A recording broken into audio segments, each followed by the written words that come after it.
Absolutely. Thank you very much. First and foremost, President Trump is okay. He was taken immediately to the hospital to be checked out.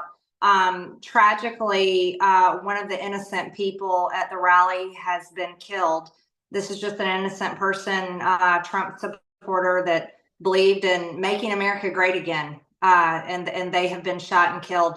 We do know that the shooter has been killed, and they're working on identifying that person. I don't have any details on who the shooter was. There have been some reports of possibly a second shooter, but I do not have that verified at this time. So that's an unverified report. Most of all, this is extremely terrifying, and people all over the country instantly reacted in tears. Were panicked. My phone literally blew up as I was trying to get and verify information from the Trump team that President Trump was okay. He is okay, thankfully. And this is a serious, extremely serious time. I would like to add that this comes on the heels of President Trump being the target of the Democrats' weaponized government. This also comes on the heels of several of my colleagues, Democrats that I work with, have been calling for President Trump's Secret Service to be taken away from him, his Secret Service protection to be taken away from him. So a lot of people are extremely angry. And I respect everything you have to say, and maybe I can shed some light on some of that. Since I'm in the media, I can just at least share this with you because I can tell you what went into that decision making. At least, when something like this happens, law enforcement is who we depend on to give us the information because we do not want to impede on an ongoing investigation. So if they aren't willing to confirm that it was gunfire, we could face liability if we move forward with wrong information. Now we saw that he was injured clearly in the videos, right? And so at that point you have to say that the president or former President Donald Trump appeared injured, but so we have to go with what law enforcement's giving us, but when we get someone like you on record right now, like because you are someone that is a source that's close to the former president, I can now move forward and I can say, according to, Marjorie Taylor Greene, this was an assassination attempt. This was what she says, she just learned that the shooter was killed and that an innocent person there was also killed in this and that the president is doing well. So now we have a direct source. But until we get that information, this is still a business. You have to make sure that you are moving forward. I totally get it, but it's being reported all over. There were videos everywhere. You didn't have to directly from law enforcement. It was being reported from many other media outlets. It's just that there's some media outlets that have continually demonized President Trump. They've painted him as a Nazi. They've called him Hitler, and they have lied about him repeatedly with Russia hoax and so much more. And while he's been running for president, they've been calling him a future dictator, which is the stupidest lie you could possibly tell when we've already had him as president for 4 years, and that is not the case at all. But this is the outcome of today, and this should never happen in our country, especially on the heels of a weaponized government and Democrat colleagues calling for his Secret Service protection to be taken away. Thank God for his Secret Service protection. Thank God for good guys with guns, because they are the ones that took out the shooter who was there to kill President Trump and possibly many other people that support the Make America Great Again agenda.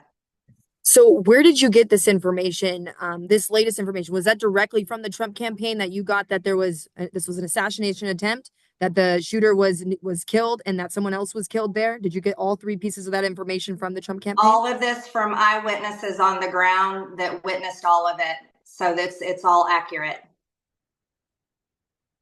And I mean, what does this mean for the Trump campaign going forward? I mean, and not just, everybody going forward. I mean, everybody has enemies, right? Not just former President Donald Trump, but I mean, there are people who also are not in favor with President Joe Biden. I mean, what do you think this says about the political realm that we're in right now with this race? I mean, this is a race, but I mean, this is life and death that we're now talking about. Well, I think right now in this moment, it means we should be praying for the victims' families who were killed today. And it means that we should be praying for President Trump and his family, and his family, I'm sure, is completely, I don't know, I don't have words for how they must feel right now. And we should pray for all of the Secret Service who courageously protected President Trump today. And I think that's where we are in this moment. This isn't about campaigns and politics right now. This is really about where we are as a nation, and it's not good. And this should never happen. It's one thing to throw mud at each other over campaigns and politics, but our true focus in this country should be for America as a whole. And I can say that as a representative in the House of Representatives. My job in Congress is to pass legislation, vote, and make good decisions for our country. And that's every single American citizen, not about how they vote, not about their identity, none of that. It's for the good of our country. And it is so sad to me, and it's so sad to so many Americans that we are torn apart like this, and we shouldn't be. And I don't know what to say for the Democrat Party. I think they have to work it out what they're going to do with supporting Joe Biden or not. But that's not my concern right now. My concern right now is the innocent people that ran for their lives today simply because they stood in the stands and care about border security and lowering inflation and reducing crime and just want good education for their kids. And they just want good times in America, and they don't feel they have it. And that is so heartbreaking. And I don't know. I don't know where we're going to go from here, but we have our RNC convention. I fly out tomorrow on Sunday, actually.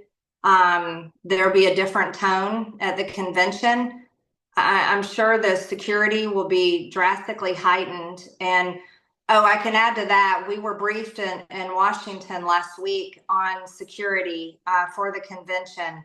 That was something in our conference meeting that the Capitol Hill Police were briefing us on. So there were already heightened security threats, and they were setting up a strong perimeter for the Republican National Convention this week in Wisconsin. So, all I can say is I'm telling you, I'm a huge supporter in the Second Amendment. I'm a huge supporter in law enforcement and security. I'm very thankful for them. And I just pray for all of us attending the RNC, and I, pray for everyone involved in the rally today.